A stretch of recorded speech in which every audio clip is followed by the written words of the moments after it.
na linggo, mahal nating lahat at inaantay natin lahat ang kanyang paglabas at pag-uwi sa Pilipinas.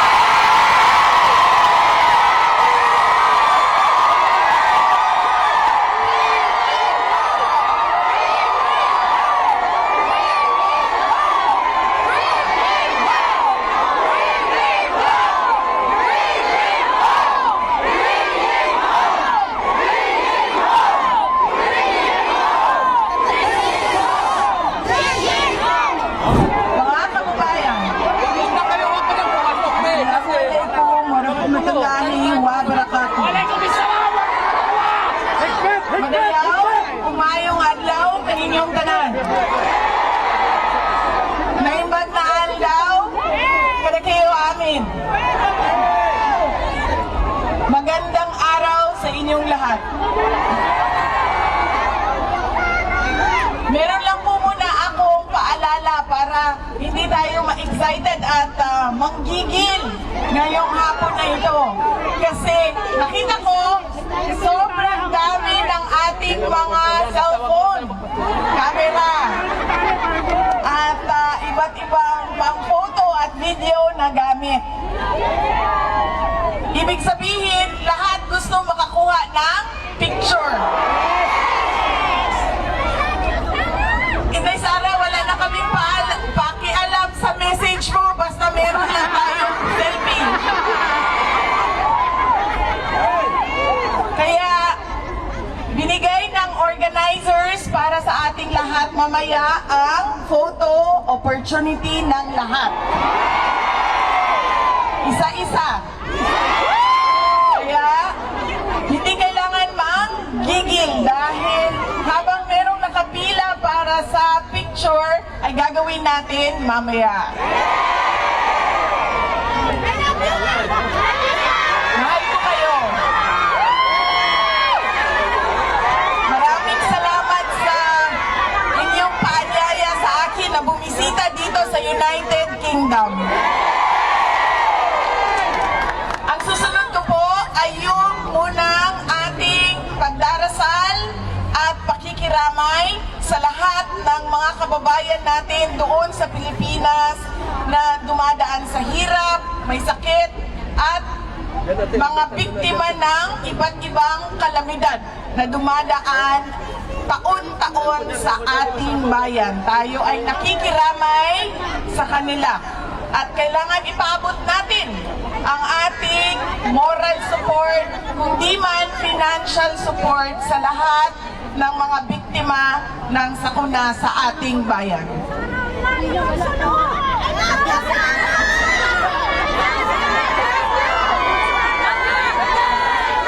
Maraming salamat, ma'am. Mahal ko din kayo.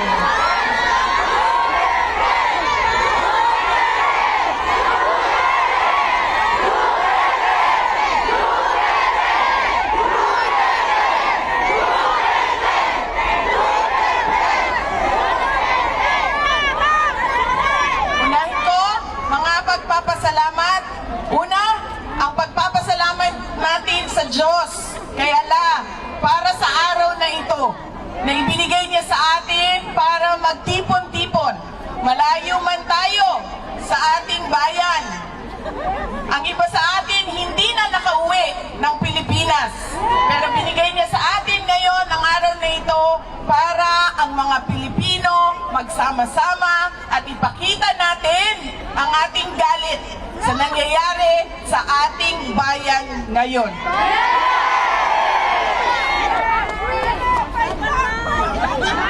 Ang susunod na pagpapasalamat ay syempre ang pagpapasalamat natin sa organizers natin at sa mga volunteers natin.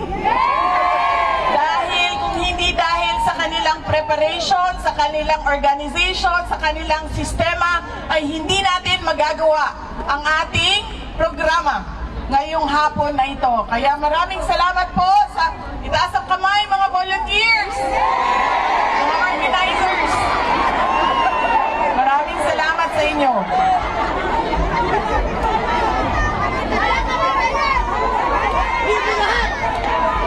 Lahat tayo, ma'am, hindi ba yan?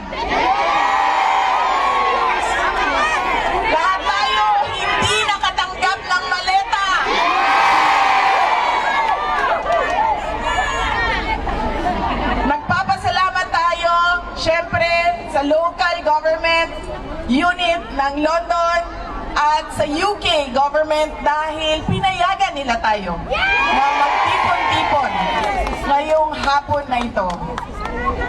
Ang susunod na pagpapasalamat ay mula sa akin para sa inyong lahat. Marami ang nagbiyahe sa iba't iba at malalayong lugar ng United Kingdom. Maraming salamat. 4 na oras, 5 oras, 6 na oras na pagbabiyahe para lang makaabot dito ngayon. Meron ang nawala sa trabaho, nag-undertime, nag-absent, nawala ng trabaho dahil hindi pumasok, hindi na natuloy ang biyahe, hindi na natuloy ang lakad dahil ibinigay ninyo ang oras ninyo para sa ating pagtitipon ngayong araw na ito. Maraming salamat sa inyong lahat.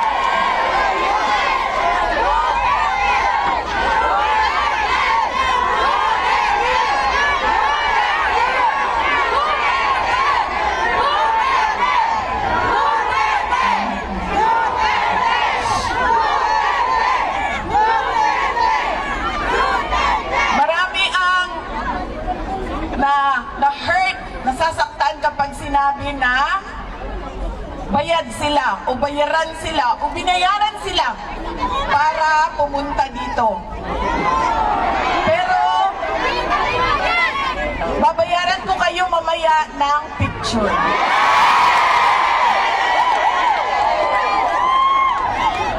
Yung picture na yan, walang priceless yan. Priceless. Ang susunod na pagpapasalamat ay mula po sa akin at sa aking mga kasamahan sa Office of the Vice President sa inyong patuloy na pagtitiwala at suporta sa amin. Kahit na hirap yung opisina namin at maraming batikos at paninira sa OVP. Mula sa aming lahat, maraming salamat sa inyong mga kababayan namin.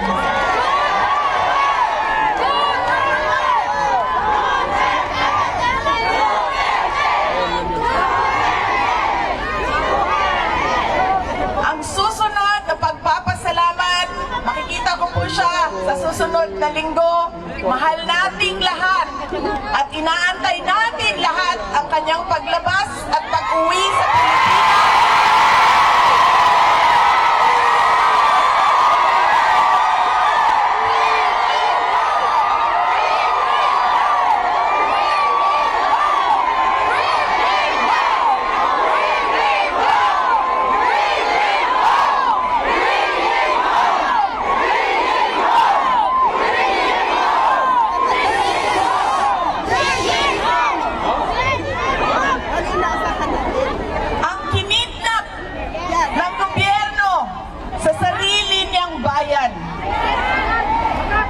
Lagi kapag kami ay nag-uusap, sinasabi niya na ipaabot sa inyong lahat ang kanyang pagpapasalamat, lalong-lalo na sa dasal ninyo na siya ay makabalik sa ating bayan.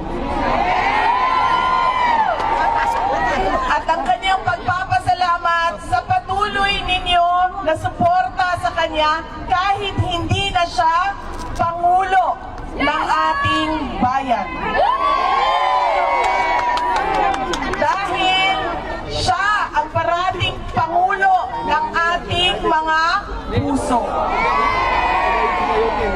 Pinapaabot niya lagi.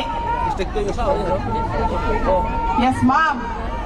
Hindi natin makakalimutan ang kanyang sakripisyo na ginawa para sa ating bayan. Pinapaabot niya ang pasalamat sa inyong lahat. Ang susunod na pagpapasalamat gikan sa amo ang pamilya. Ang pamilya Duterte. Dako kaayo mi og utang nga kabubuton kaninyong tanan mga kaigsuonan namo sa higayon na ginahatag ninyo kanamo nga makaserbisyo sa ato ang nasod. Walay sa pa yan.